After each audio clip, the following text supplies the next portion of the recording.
नारळी पौर्णिमा विशेष झटपट कुकरमध्ये होणारा भात आज आपण बनवणार आहे उज्ज्वलास किचनमध्ये। आज आपण बनवणार आहे नारळी भात। तर यासाठी कुकरमध्ये 1 चमचा साजूक तूप गरम करून घ्यायचं। आपल्याला जर यामध्ये सुकामेवा घालायचा असेल तर तो थोडासा या तुपावर परतवून घ्यायचा आणि परतवून घेतलेला सुकामेवा काढून घ्यायचा आणि शिल्लक राहिलेल्या तुपामध्ये पुन्हा थोडंसं तूप घालून घ्यायचं। आता यामध्ये 2 इंच साधारण दालचिनीचा तुकडा, 1 हिरवी वेलची थोडीशी चेचून घेतलेली आहे ती घालायची, 2 लवंग। तूप परतवून झालं की यामध्ये 1 वाटी भिजवून घेतलेला तांदूळ घालायचा, बासमती तांदूळ। आणि जर आपल्याकडे बासमती तांदूळ नसेल तर आपण घरात कुठलाही जो तांदूळ असेल तो तांदूळ यासाठी वापरू शकतो। तर हा तांदूळ चांगला असा तुपावर थोडा परतवून घ्यायचा हलक्या हाताने। आणि आपण बासमती तांदूळ फक्त यासाठी वापरतो की याचा सुगंध चांगला येतो आणि छान लांब असे याचे दाणे असतात। आपण रेग्युलर तांदूळही यासाठी वापरता येईल आपल्याला।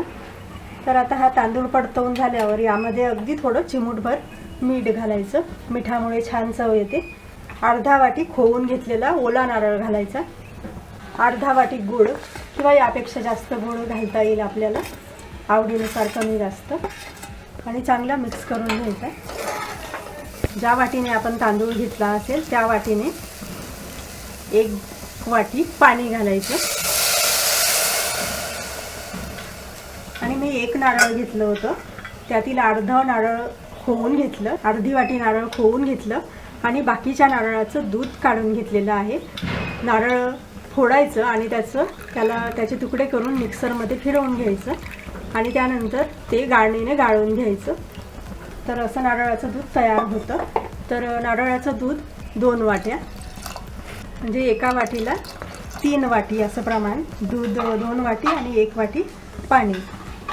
आणि चांगलं आता हे मिक्स करून घ्यायचं सर्व मिश्रण, यातील गुळ विरघळेपर्यंत।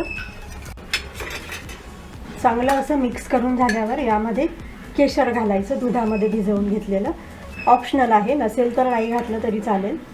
आणि पुन्हा थोडं मिक्स करून घ्यायचं